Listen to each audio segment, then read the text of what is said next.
Section 1. You will hear a woman, Paula, phoning her friend Ralph about an application to the local council for money for their drama club. First, you have some time to look at questions 1 to 3.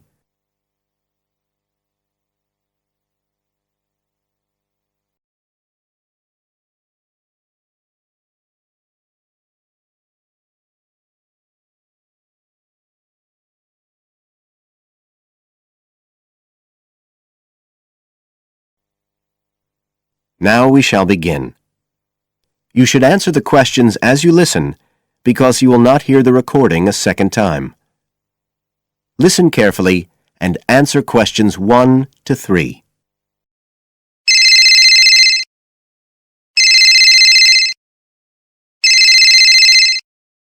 Hello?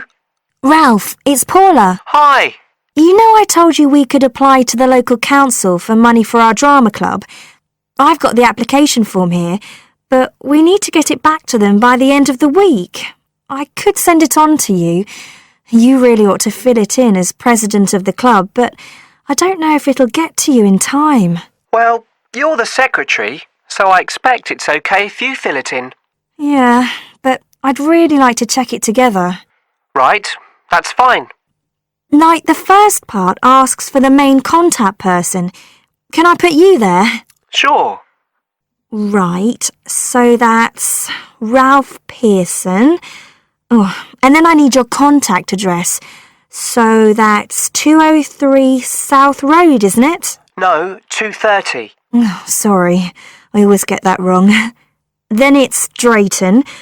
Oh, do you think they need a postcode? Better put it, it's DR6 8AB. Okay. Telephone number. That's 01453 586 098, isn't it? Yes. Right. Now, in the next part of the form, I have to give information about our group. So, name of group, that's easy. We're the Community Youth Theatre Group. But then I have to describe it. So, what sort of information do you think they want?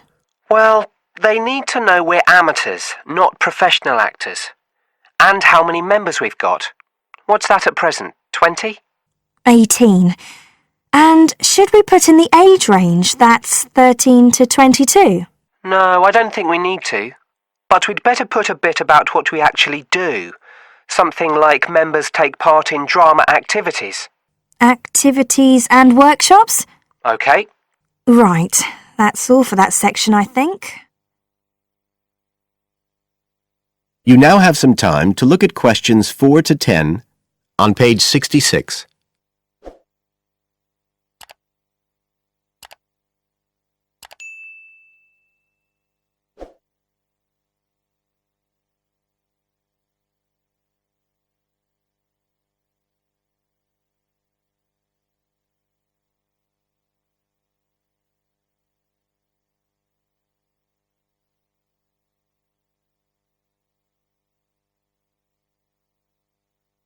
Now listen and answer questions 4 to 10. Now, the next bit is about the project itself, what we're applying for funding for. So, first of all, they need to know how much money we want. The maximum's £500. I think we agreed we'd ask for 250, didn't we? OK. There's no point in asking for too much. We'll have less chance of getting it. Then we need to say what the project, the activity is. Right. So we could write something like, to produce a short play for young children. Should we say it's interactive? Yes, good idea. Right, I've got that. Then we have to say what we actually need the money for. Isn't that it? No, we have to give a breakdown of details, I think. Well, there's the scenery. But we're making that. We need to buy the materials, though. Oh, OK. Then there's the costumes. Right. That's going to be at least £50. OK. And what else? Oh, I just found out we have to have insurance. I don't think it'll cost much, but we need to get it organised. Yes, I'd forgotten about that. and we could be breaking the law if we don't have it. Good thing we've already got curtains in the hall. At least we don't have to worry about that. We'll need some money for publicity. Otherwise, no one will know what we're doing. And then a bit of money for unexpected things that come up. Just put sundries at the end of the list. OK, fine. Now, the next thing they want to know is if they give us the grant, how they'll be credited. What do they mean, credited? I think they mean how we'll let the public know that they funded us. They want people to know they've supported us. It looks good for them. Well, we could say we'd announce it at the end of the play. We could make a speech or something. They might prefer to see something in writing. We'll be giving the audience a programme, won't we? So we could put an acknowledgement in that? Yeah, that's a better idea. OK, and the last thing they want to know is if we've approached any other organisations for funding and what the outcome was. Well, only National Youth Services, and they said that at present funds were not available for arts projects. Right, I'll put that. And then I think that's it. I'll get that in the post straight away. I really hope we get the money. I think we've got a pretty good chance. Hope so anyway. Thanks for doing all this, Paula. That's OK. See you soon. Bye. Bye. That is the end of Section 1. You now have half a minute to check your answers.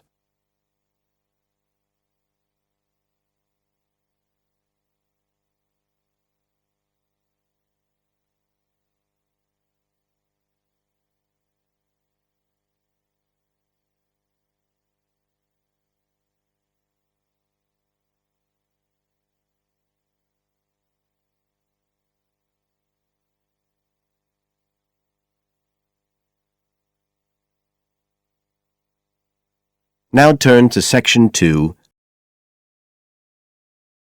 Section 2. You will hear Joanne describing her home city of Darwin in Australia to a man called Rob who hopes to go there. First, you have some time to look at questions 11 to 15 on page 67.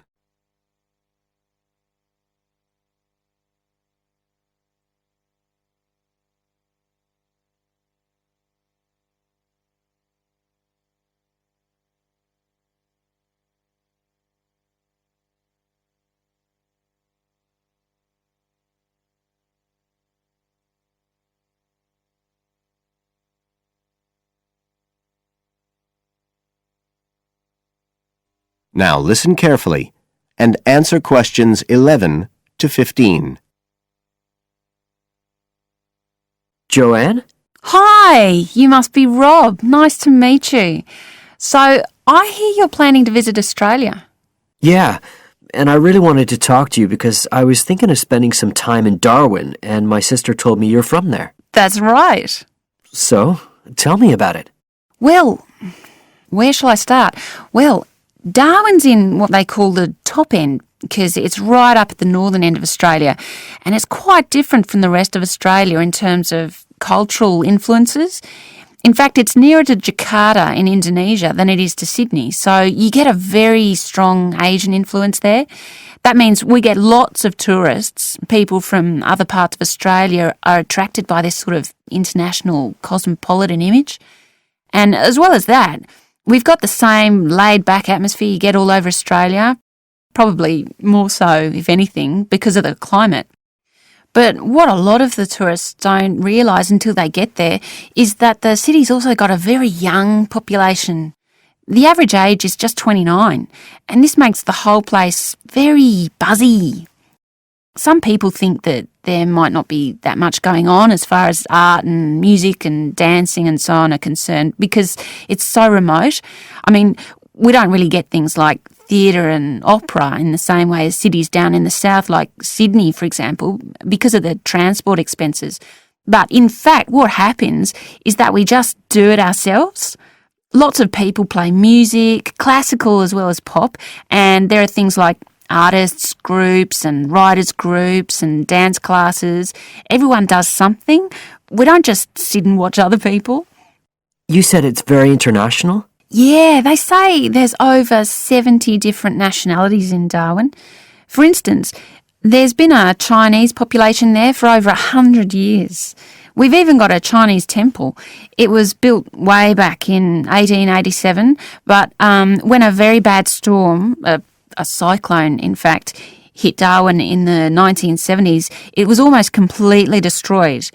The only parts of the temple that survived were part of the altars and the stone lions, but after the storm they reconstructed it using modern materials. It's still used as a religious centre today, but it's open to tourists too, and it's definitely worth going to see it. Oh, and as far as getting around goes, you'll see places that advertise bicycles for hire, but I wouldn't recommend it. A lot of the year it's just so hot and humid. Some tourists think it'll be fine because there's not much in the way of hills and the traffic's quite light compared with some places, but believe me, you're better off with public transport. It's fine and not expensive. Or you can hire a car, but it's not really worth it. What's the swimming like? Well, there are some good beaches, but the trouble is that there's this nasty creature called the box jellyfish, and if it stings you, you're in bad trouble. So you have to be very careful most of the year, especially in the winter months. You can wear a lycra suit to cover your arms and legs, but I wouldn't like to risk it even so, personally. And there are the saltwater crocodiles too. I mean, I don't want to put you off. There are protected swimming areas netted off where you'll be safe from jellyfish and crocs, or there are the public swimming pools. They're fine, of course. You now have some time to look at questions 16 to 20 on page 68.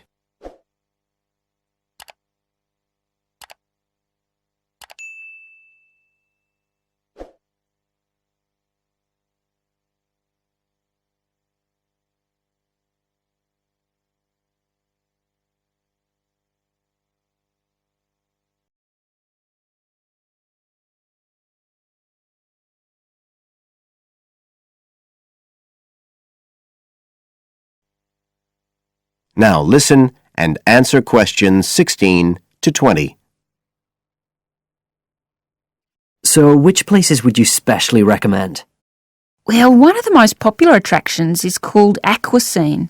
What happens is every day at high tide, hundreds of fish come in from the sea, all different sorts, including some really big deep sea fish. And some of them will even take food from your hand. It's right in the middle of town at the end of the esplanade. It's not free. I think you have to pay about $5, but it's definitely something you have to experience. Then, of course, Darwin has a great range of food, being such a cosmopolitan place. And if you don't have lots to spend, the best place to go is to Smith Street Mall, where they have stalls selling stuff to eat. There's all sorts of different things, including Southeast Asian dishes, which I really like. You'd think there'd be plenty of fresh fish in Darwin, as it's on the coast, but in fact, because of the climate, it mostly gets frozen straight away. But you can get fresh fish in the restaurants on Cullen Bay Marina. It's a nice place to go for a special meal, and they have some good shops in that area too. What else? Well, there's the Botanic Garden. It's over 100 years old and there's lots to see. An orchid farm, rainforest, a collection of palm trees, a wetlands area. You can easily spend an afternoon there. That's at Fanny Bay, a couple of kilometres out to the north. Then, if you've got any energy left in the evening, the place to go is Mitchell Street. That's where it all happens as far as clubs and music and things are concerned. You'll bump into lots of my friends there. Talking of friends, why don't I give you some email addresses? I'm sure they will. That is the end of section 2. You now have half a minute to check your answers.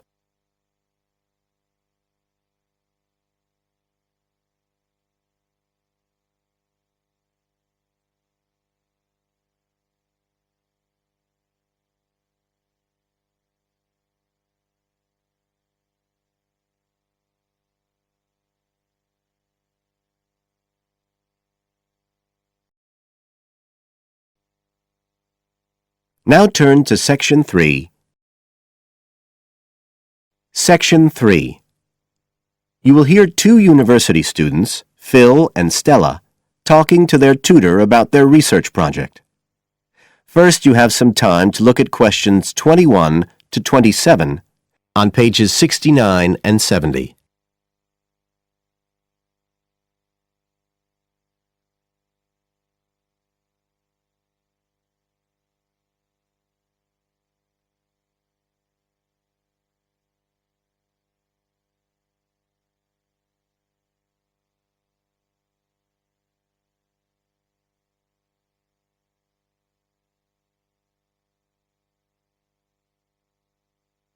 Now listen carefully and answer questions 21 to 27. Come in.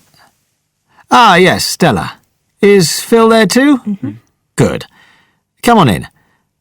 OK, so you're here to discuss your research project. Have you decided what to focus on? You were thinking of something about the causes of mood changes, weren't you? Yes, but the last time we saw you, you suggested we narrowed it down to either the effects of weather or urban environment. So we've decided to focus on the effects of weather. Right, that's more manageable. So, your goal is, Phil? To prove the hypothesis, no, to investigate the hypothesis that the weather has an effect on a person's mood. Good. And what's your thesis, Stella? Well, our thesis is that in general, when the weather's good, it has a positive effect on a person's mood, and bad weather has a negative effect. Can you define your terms here? For example, what do you mean by good and bad? OK, well, good would be sunny, warm weather, and bad would be when it's cold and cloudy or raining. And how would you define an effect on a person's mood? What would you be looking to find? An effect on the way a person feels. A change in the way they feel, like from feeling happy and optimistic to sad and depressed. Right. And what sort of weather variables will you be looking at? Oh, sunshine, temperature, cloudiness, precipitation, among others. It'll depend a bit what the weather's like when we do the survey. Fine. We'll talk about that in a minute. But first, what about background reading? I gave you some suggestions. Did you manage to read any of it? Yes, we read the Ross Vickers article, the one comparing the groups of American Marines training in summer and winter. That's quite relevant to our study. It was interesting because the Marines who were training in the cold winter conditions tried to cheer themselves up by thinking of warm places, but it didn't really work. Yes, they were trying to force themselves to have a positive mental outlook, but in fact it had the opposite effect, and they ended up in a very negative state of mind. And we found some more research by someone who wasn't on the reading list you gave us, George Whiteborn. He compared people living in 3 countries with very different climatic conditions. Actually, he looked at several things, not just the weather. But he found some people's reactions to bad weather were much worse than others, and it was linked to how stressed they were generally. The weather on its own didn't have such a significant effect on mood. And we looked at a paper by Haverton.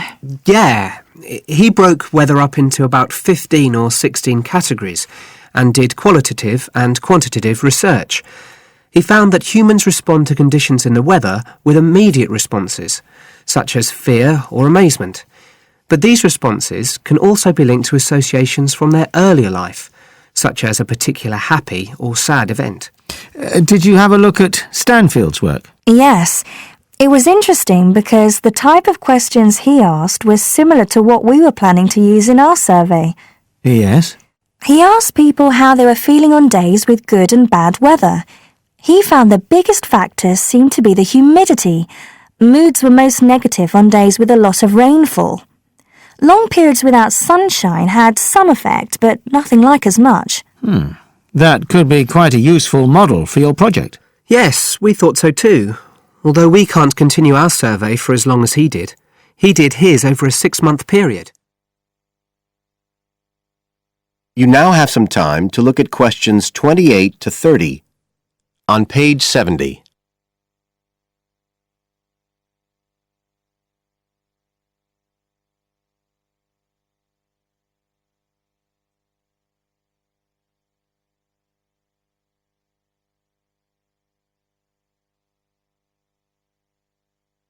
Now listen and answer questions 28 to 30. Right, well, you've made quite a good start. So, where are you going from here? Well, we've already made the questionnaire we're going to use for the survey. It's quite short, just 8 questions. We're aiming to survey 20 people over a period of 3 months from October to December. We can't specify the actual dates yet because it depends on the weather.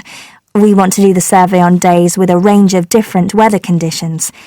And we'll just be working on campus, so our data will only be statistically sound for the student population here. That's okay. Have you thought how you'll determine what will constitute each aspect of weather, and how many you're looking at? We decided on 4. The amount of sunshine, cloudiness, temperature and precipitation. We thought we might use the internet to get data on weather conditions on the days we do the survey, but we haven't found the information we need, so we might have to measure it ourselves. We'll see. Then we've got to analyse the results, and we'll do that using a spreadsheet, giving numeric values to answers. And then, of course, we have to present our findings to the class, and we want to make it quite an interactive session. We want to involve the class in some way in the presentation, maybe by trying to create different climatic conditions in the classroom, but we're still thinking about it. I see. Well, that sounds as if you're on the right lines. Now, what I'd suggest that you think about, in addition to the... That is the end of section 3. You now have half a minute to check your answers.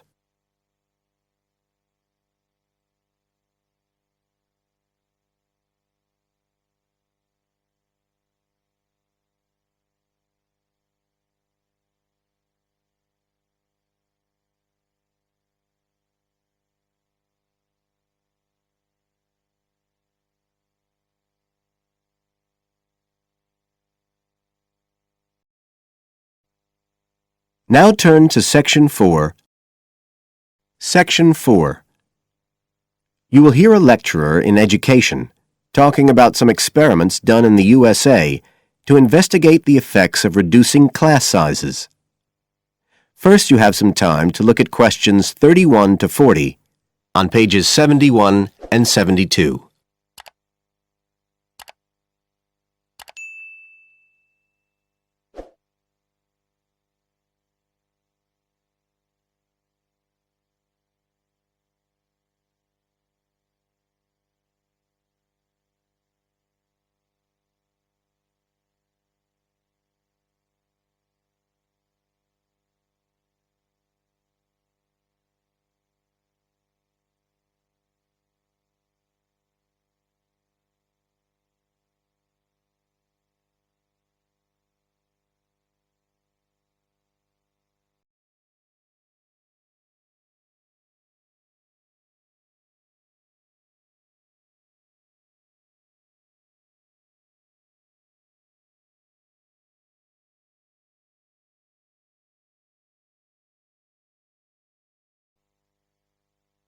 Now listen carefully and answer questions 31 to 40.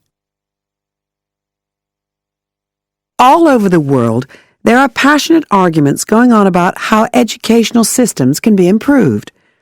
And of all the ideas for improving education, few are as simple or attractive as reducing the number of pupils per teacher. It seems like common sense. But do these ideas have any theoretical basis? Today, I want to look at the situation in the USA and at some of the research that has been done here in America on the effects of reducing class sizes. In the last couple of decades or so, there has been considerable concern in the United States over educational standards here, following revelations that the country's secondary school students perform poorly relative to many Asian and European students.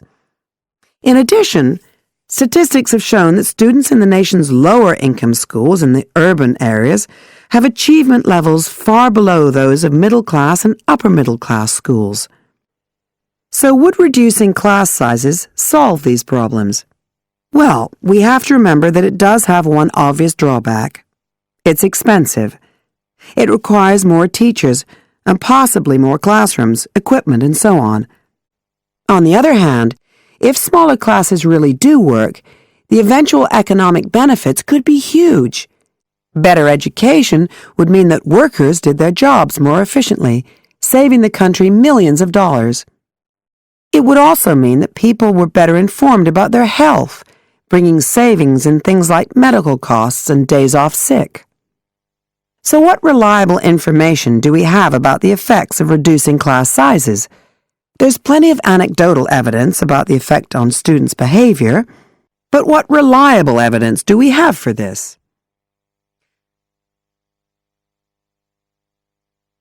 Let's have a look at 3 research projects that have been carried out in the USA in the last couple of decades or so. The first study I'm going to look at took place in the state of Tennessee in the late 1980s. It involved some 70 schools. In its first year, about 6,400 students were involved, and by the end of the study, 4 years later, the total number involved had grown to 12,000.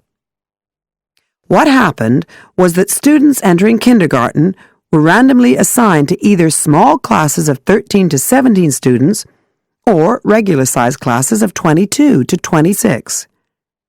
The students remained in whatever category they had been assigned to through the 3rd grade, and then, after that, they joined a regular classroom. After the study ended in 1989, researchers conducted dozens of analyses of the data.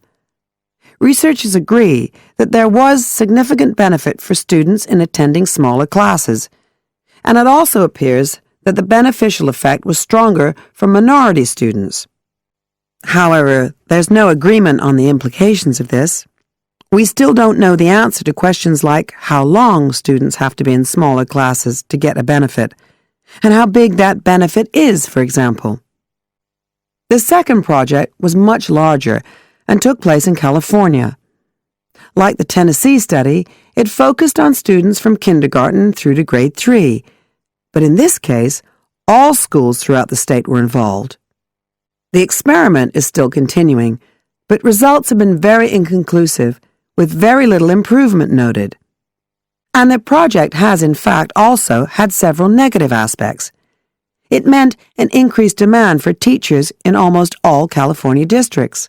So the better-paying districts got a lot of the best teachers, including a fair number that moved over from the poorer districts. And there were a lot of other problems with the project. For example, there weren't any effective procedures for evaluation. All in all, this project stands as a model of what not to do in a major research project. A third initiative took place in the state of Wisconsin at around the same time as the California project began, and it's interesting to compare the two. The Wisconsin project was small. Class sizes were reduced in just 14 schools, but it was noteworthy because it targeted schools at which a significant proportion of the students were from poor families, compared with California's one-size-fits-all approach. Analysts have found that the results are very similar to the Tennessee project, with students making gains that are statistically significant, and that are considerably larger than those calculated for the California initiative. Now, I'd like to apply some of these ideas to the latest. That is the end of Section 4. You now have half a minute to check your answers.